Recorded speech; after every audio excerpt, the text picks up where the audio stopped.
A while back, Franklin released the C45 paddle, which was hybrid shaped, lightweight, and poppy, and one of the biggest complaints was that if you wanted to use the C45, you were locked into that hybrid shape.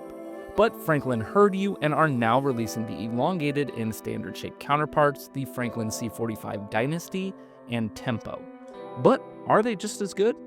Let's find out.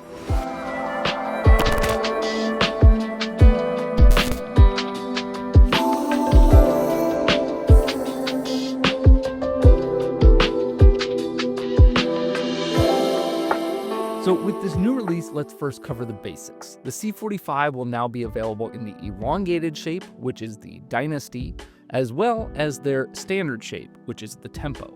And both of these are also now available in both 14 and 16 millimeter cores, which I think is a great decision, giving people even more ability to specifically cater to their needs and play styles. Now I'm showing the basic stats on screen for the 14 millimeter versions of the Dynasty as well as the Tempo. And here are the stats for the 16mm versions.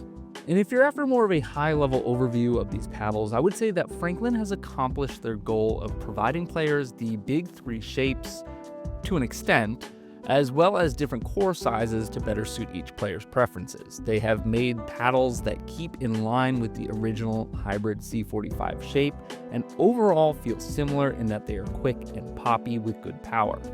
I think just like the hybrid version, these benefit from adding some weight, which we'll talk about more in a little.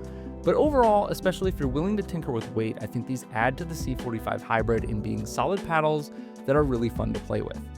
Now, rather than go category by category for this review, I want to touch on what I think are the pros and cons of the new Franklin C45 Tempo and Dynasty, and then tell you which paddle I prefer of the now 5 options available for everybody. So starting with the pros, one of the things that you'll notice is that like the original C45, these paddles are very lightweight. This impacts a lot of things, but two big ones is that they're easy on your arms, or more specifically your elbows and shoulders, which is something that I am sometimes sensitive to. And it also gives you a lot of room to add weight. I mentioned that just like the C45 Hybrid, I think these perform better with some weight added to them.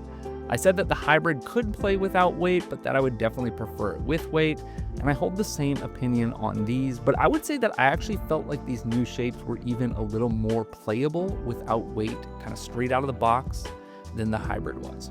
I remember the Hybrid feeling really thin with some noticeable dead spots without that added weight, and while I do think that adding weight to the Tempo and Dynasty helps make these better paddles, they actually felt a bit more full in stock form. And adding weight to your paddle is easy, and in a way, Franklin is really just giving us an even more customizable paddle with its super lightweight stock setup, because it gives us so much room to add weight up the sides while maintaining its lightweight and quick feel, which is part of what sets these paddles apart in my opinion. On a similar note, another pro of this paddle is how quick it feels. Now, this is somewhat derived from its low static weight, but it's really measured and shows up in its low swing weight and balance points. It's a very quick, whippy feeling paddle that gives you the ability to play quicker at the net, and when combined with its high pop, can be a pretty deadly combo.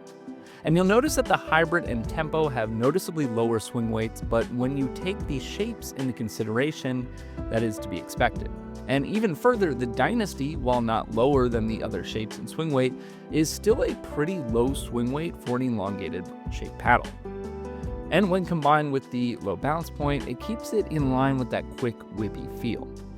I feel like this is a big advantage with the elongated shape to have that extra reach, more on that later though, a little extra power, and all the things that come with the elongated shape normally, but to have it at a quicker hand speed, which is usually one of the drawbacks of an elongated shape paddle. The other big pro of this paddle is the poppy nature. We get that from the core buildup and the face materials, but again, also partly because of how quick this paddle is. The feel off the face is a little on the stiffer side, and not only feels plenty poppy, but also pretty powerful. Power is always hard to place on a scale, but I think this is in that upper all court to lower power area, but combined with its pop, it can feel pretty hot on certain shots. I saw my average serve speeds on the Tempo around 52 miles per hour and around 55 miles per hour with the Dynasty. The 14mm Dynasty specifically strikes me as one of the more poppy paddles that I've played with recently, so if pop is your thing, that could be worth checking out. I actually think I needed to adjust to those pop levels a bit, specifically on the 14mm Dynasty, as I found myself missing a lot of putaways long or wide due to that extra pop.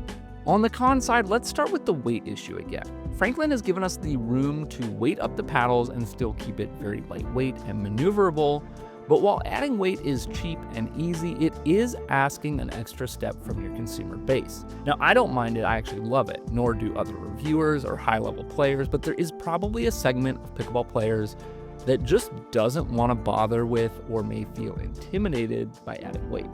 Another con, and I use con loosely in this scenario, is the price point. It's listed at $229, and you can try to use the code PickleballBlast to save 10% at checkout.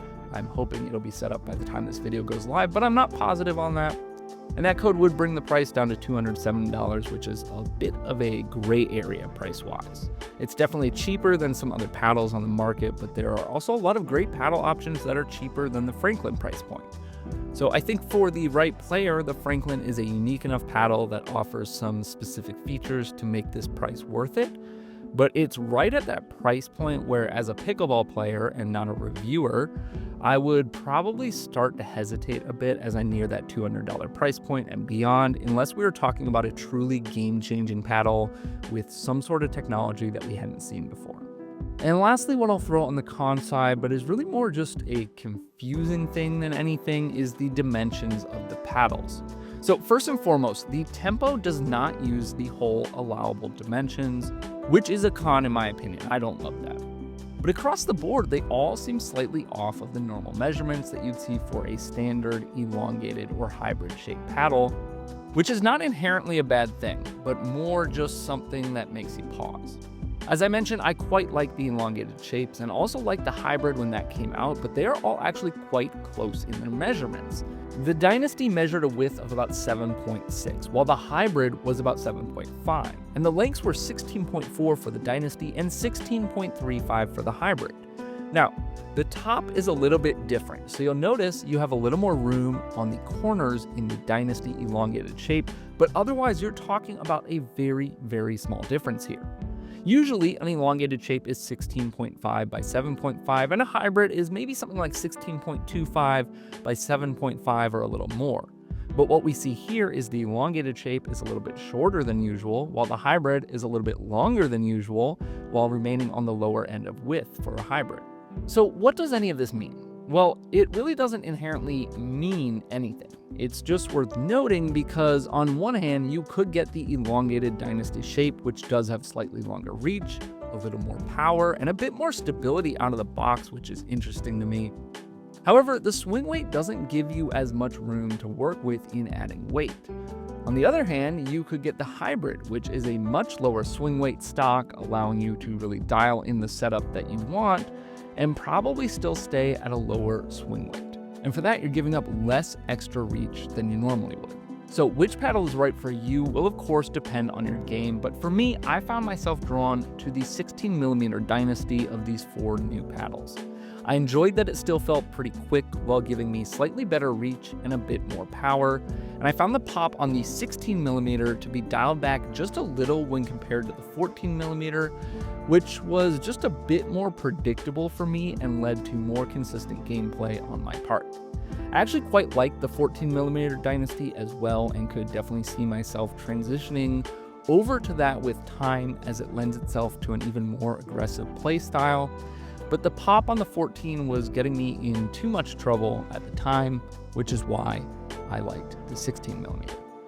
Now, I can see the argument for both the elongated Dynasty as well as the original hybrid shape, but note that the hybrid is only available in 14mm version, while the Dynasty offers both 14 and 16mm. Generally, standard shapes aren't really my thing, and though there have been some exceptions in the past, I didn't necessarily dislike the Tempo. It's light and quick in the hands, which is fun, but ultimately, I didn't love that it doesn't use the full available dimensions, as I mentioned, and it just wasn't really the paddle for me to fit my game style. If you have any questions about the new Franklin Dynasty or Tempo, leave them down below in the comments. Thanks so much for watching, and I'll see you on the court.